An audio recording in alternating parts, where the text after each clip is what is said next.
Hi guys, welcome back to the Pot Smoker's Bible. My name is Zion. I'm the author of the Pot Smoker's Bible, and it contains the prophetic book of Zion, where I get my name. Now today, we're talking part 3, chapter 12 of the Pot Smoker's Bible, chapter 9 of the book of Zion. And as I said last time, we would begin with Zechariah 11:15, which is Zion 9:17. And it goes like this.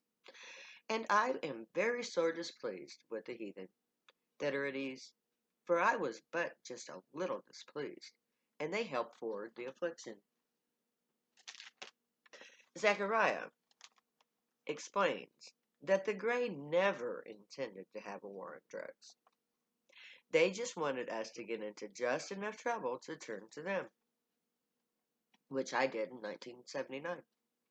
Since then, the governments have created a much worse oppression. The intensification of the persecution after 1979 is the result of human cruelty. Now, from Jimmy Carter on, the laws passed were not inspired by the Gray. Now, and then on October 14th, 1982, the war on drugs was declared. On that date, the President of the United States revoked the citizenship of the Zionite people, and we became a nation of refugees living in a foreign land. You see, the definition of war is an armed conflict between two or more sovereign nations. The drug users of America have been at the mercy of the United States government since 1979, but we have been a nation since 1982. Isaiah 42:22 to 25 is Zion 19:18 to 21. But this is a people robbed and spoiled. They are all of them snared in holes, and they are hid in prison houses. They are for a prey, and none deliver, and for a spoil, and none say restore. Who among you will give ear to this? And who will hearken and hear for the time to come? Who gave Jacob to the spoil, and Israel to the robbers?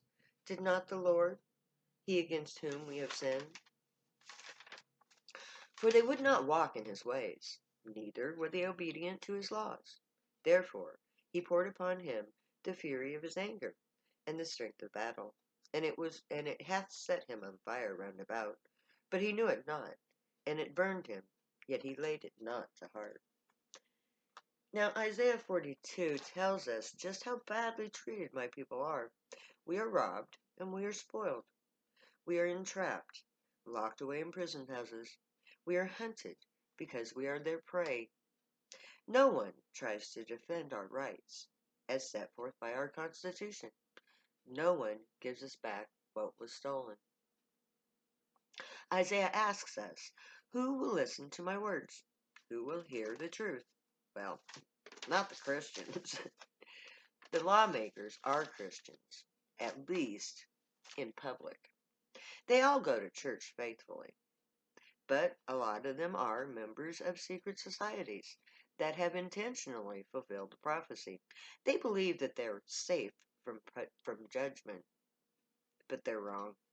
These people hear the testimony of the prophets from their preachers. They just choose to believe the lie of Christ. Now Isaiah goes on to ask, who let the governments do whatever they want to Zionites? Of course it's the Gray.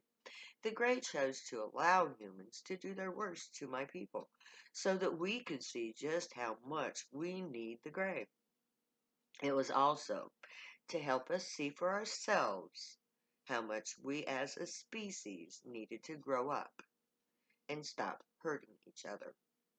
We had to learn why true laws and true morality were necessary to have peace. By lying and by living under the worst conditions, we can learn to be better people. But my people haven't figured out the truth. The Gray are very frustrated with Zionites because my people go on their merry captive way without looking at the Torah. If they would have read the Bible high, they would have understood the prophecy. But my people rejected the Torah and suffered the consequences. Isaiah 21:2, Zion 9:22. A grievous vision is declared unto me. The treacherous dealers dealt treacherously, and the spoilers spoiled. Isaiah 21:2 is the second verse, which tells us that the dealers turn on their people and take part in the robbing of their friends and family. It also calls the police spoilers, and that is true. No cop shows up without them spoiling everything my people do, or taking everything of value my people own. Habakkuk 1:3-5, Zion 9:23-25. Why doth thou show me iniquity, and cause me to behold grievances? For spoiling and violence are before me, and there are those that rise up strife and contention. Therefore the law is slack, and judgment doth never go forth. For the wicked doth compass about the righteous, therefore wrong judgment proceedeth. Behold, ye among the heathens, and regard and wonder marvelously, for I will work a work in your days, which you will not believe, though it be told you.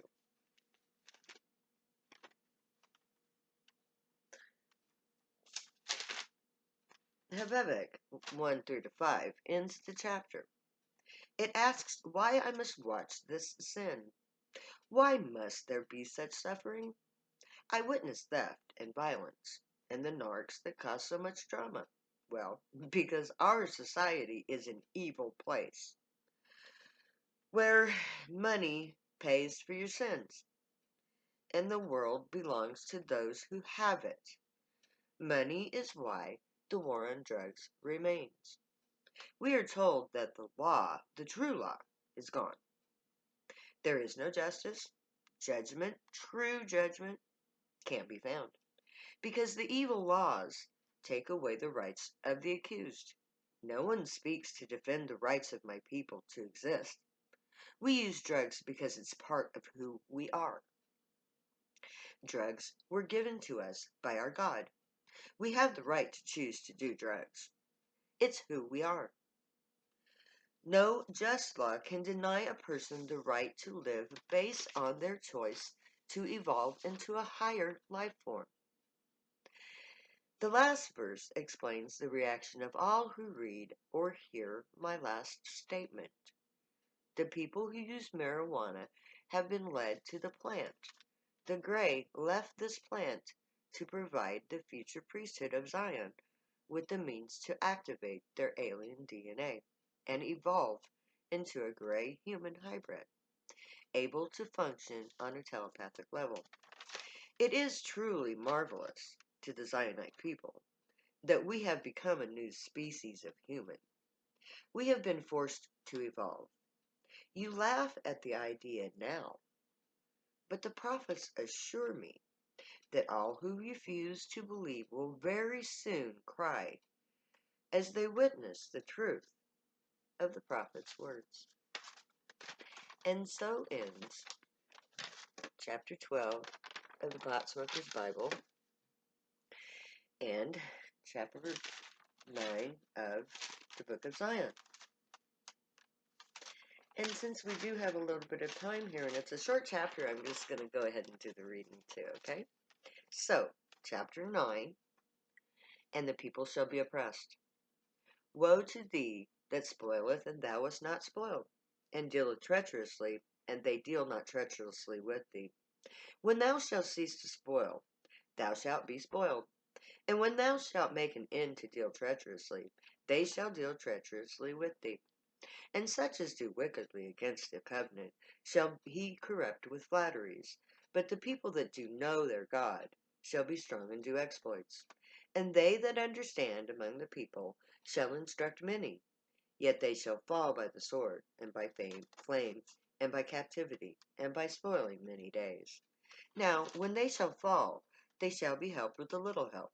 But many shall cleave to them with flatteries, and some of them of understanding shall fall to try them, and to purge them, and to make them white, even to the time of the end. But it is yet for a time appointed. Trust ye not in a friend, put not your confidence in a guide.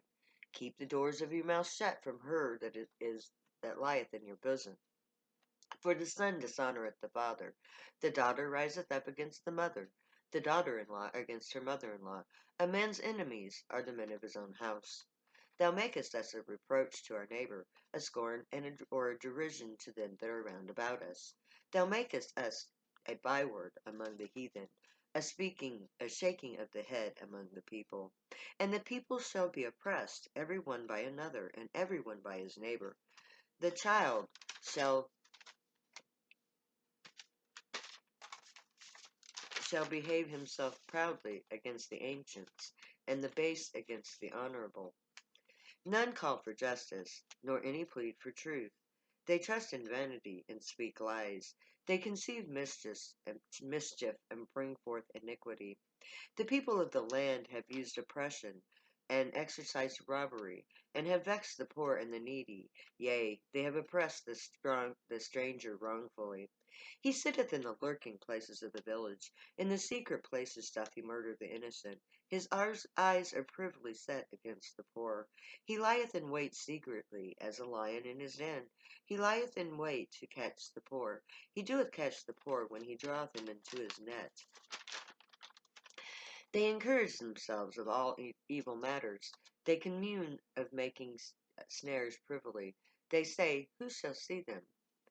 They search out iniquity. They accomplish a diligent search. But the inward thoughts of every one of them in the heart is deep. And I am very sore displeased with the heathen that are at ease, for I was but a little displeased, and they help forward the affliction. But this is a people robbed and spoiled. They are all of them snared in holes, and they are hid in prison houses. They are for a prey, and none delivereth, for a spoil, and none say restore. Who among you will give ear to this, and who will hearken and hear for the time to come? Who gave Jacob for a spoil, and Israel to the robbers? Did not the Lord, he against whom we have sinned? For they would not walk in his ways, neither were they obedient unto his laws. Therefore he hath poured upon him the fury of his anger, and the strength of battle, and it hath set him on fire round about, yet he knew it not, and it burned him, yet he laid it not to heart. A grievous vision is declared unto me. The grievous dealers dealt treacherously, and the spoiler spoileth. Why dost thou show me iniquity, and cause me to behold grievances? For spoiling and violence are before me, and there are those that rise up strife and contention. Therefore the law is slack, and judgment doth never go forth. For the wicked doth compass about the righteous, therefore wrong judgment proceedeth. Behold, ye among the heathen, and regard and wonder marvelously, for I will work a work in your days, which ye will not believe, though it be told to you. And so ends the 12th chapter of the book of the Pot Smoker's Bible, and the 9th chapter of the book of Zion. And this, as you can see, is the beginning of the war on drugs. So, next time we will go on, and you'll be amazed. The Bible is just so accurate about who we are and what we're going through. And the amazing part is where we're headed. Because believe me, we have got such a great future ahead of us. All we gotta do is ask, and it's ours. So, keep that in mind, everybody. Stay happy and high. I'll see you later.